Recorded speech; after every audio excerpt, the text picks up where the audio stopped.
চনত দুপহী ICDS project সামগ্ৰীত আছিলে, সামগ্ৰীত ষ্টাব্লিছ হৈছিল। ৰূপহীৰ মানুহ সামগ্ৰীত যাব লাগে। মোৰ আগততো বহুত গ'ল, MLA মন্ত্ৰীও গ'ল। এই 2022 চনত সেই সামগ্ৰীৰ পৰা অফিচ উঠাই আনি ৰূপহীৰ মাটিত ৰূপহী ICDS প্ৰজেক্ট স্থাপন কৰিছোঁ। আজি 3 বছৰ ধৰি চলি আছে। এটা অগ্নিনিৰ্বাপক কেন্দ্ৰ আমাৰ ৰূপহী সমষ্টিত নাই।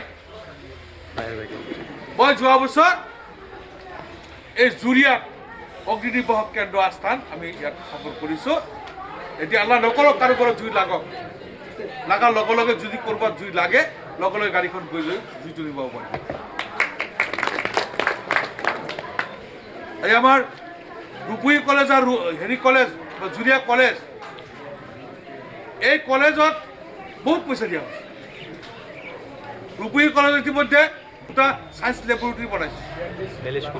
42 লাখ 42 লাখ টকা খৰচ কৰি দুটা আপোনাৰ ছায়েন্স লেবৰেটৰী বনাইছে। আগতেও দিছোঁ ক্লাছৰুম, এতিয়া আকৌ মোৰ MLA ফাণ্ডৰ পৰা আৰু 10 লাখ টকা দিছোঁ আৰু ক্লাছৰুম দিয়াৰ কাৰণে। বিজ্ঞান শাখাটো আমি এইবাৰৰ পৰা জুৰিয়া মহাবিদ্যালয়ত আৰম্ভ কৰিম, যাতে আমাৰ ল'ৰা ছোৱালী বিজ্ঞান পঢ়িবৰ কাৰণে বেলেগত গৈ সামগ্ৰী খাব নোৱাৰে। ৰূপহীত ইতিমধ্যে আৰম্ভ কৰা হৈছে, যিটো ৰূপহীত চলি আছে। অকল আমাৰ আৰ্টছৰ আছিলে, বিজ্ঞান আছিলে। আমাৰ যিবিলাক ল'ৰা ছোৱালী বিজ্ঞানত পঢ়িব বিচাৰে তেওঁলোকে ক'ৰবাত গৈ চিট নাপায়, ঘূৰি আহি আকৌ আৰ্টছত পঢ়ে। সেইকাৰণে ৰূপহীত চলি আছে আৰু জুৰিয়াত এই বছৰৰ পৰা আমি বিজ্ঞান শাখাটো আৰম্ভ কৰিম। আন্তঃগাঁথনি ক্লাছৰুম লেবৰেটৰী এইখিনিও ইতিমধ্যে হৈ গৈছে, ক্লাছৰুমৰ কামো চলি আছে। MPও দিছে 5 লাখ, মই দিছোঁ 10 লাখ 20 লাখ আকৌ দিছোঁ, মানে পুৰাণভাৱে এইটো চলি আছে। আজি যদি আমাৰ জুৰিয়া মহাবিদ্যালয়ত হিচাপ কৰিলে বোধহয় পুথিৰ ওচৰা ওচৰি হৈ যাব। মই MLA হোৱাৰ পিছত যিখিনি দিছোঁ পুথিৰ ওচৰা ওচৰি হৈ যাব। এটা কাৰণ দিছোঁ, শিক্ষাতে আমি আগবাঢ়িব লাগিব। শিক্ষা ব্যৱস্থাটো আমাৰ ভাল হ'ব লাগিব। আমাৰ ল'ৰা ছোৱালী ভালকৈ উচ্চ শিক্ষিত হৈ IAS IPS অফিচাৰ আমাৰ হ'ব লাগিব, APSC অফিচাৰ হ'ব লাগিব। আৰু সেই দিশতে আমি কাম কৰি আছোঁ। গতিকে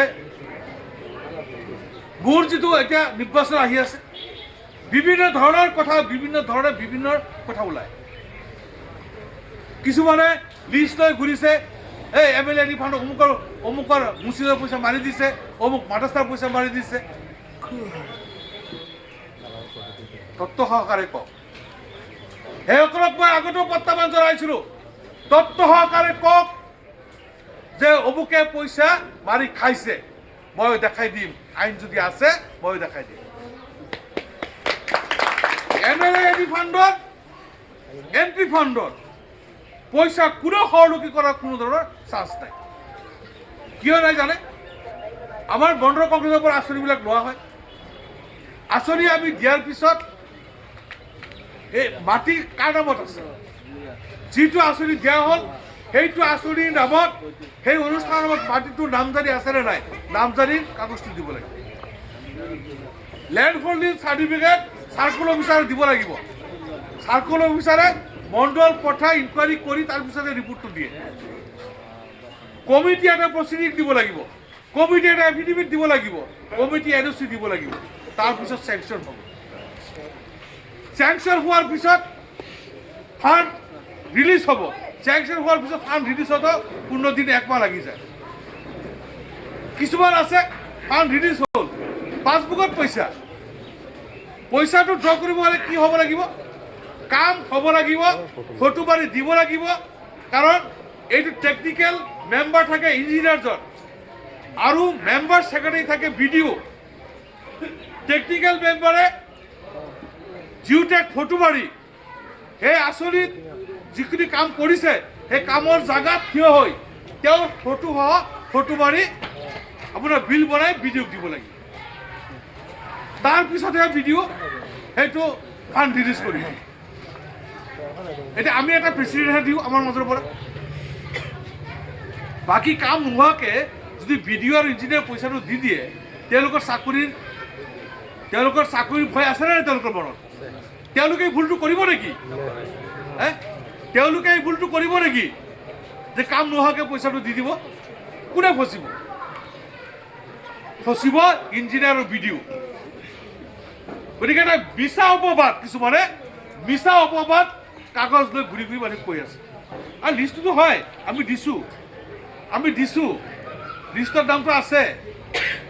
কিছুমান আছে আপোনাৰ ছিগি এটা হৈছে, আনটো চেংচন হৈছে, তাৰপিছত বাৰিষা য'ত কামটো কৰিব তাত পানী, অজুৰ হেৰিটো বনাব তাত পানী, কামটো কৰিব পৰা নাই, 3 মাহ গুচি গৈছে। বা ছ'চিয়েল মিডিয়াত আহি গ'ল অমুকে পইচা মাৰি পইচাটো পইচাৰ জেগাত আছে, পাছবুকত আছে, কাম কৰিলে পইচাটো পাব। এই ধৰণৰ কিছুমানে অপবাদ দি কেনেকৈ আমাক খাই কৰিব পাৰে তাৰ কাৰণে অপচেষ্টা চলাই আছে। গতিকে এই কথাখিনি আপোনালোকে স্পষ্টভাৱে ক'ব লাগিব, মোকাবিলা কৰিব লাগিব। গতিকে আমি বিচাৰোঁ নিষ্ঠা আৰু সততাৰে আমাক গোটেই কাম কৰিব। মোৰ এটা অনুৰোধ থাকিব আপোনালোকৰ প্ৰতি, এতিয়া আমাৰ ভোট কমিটি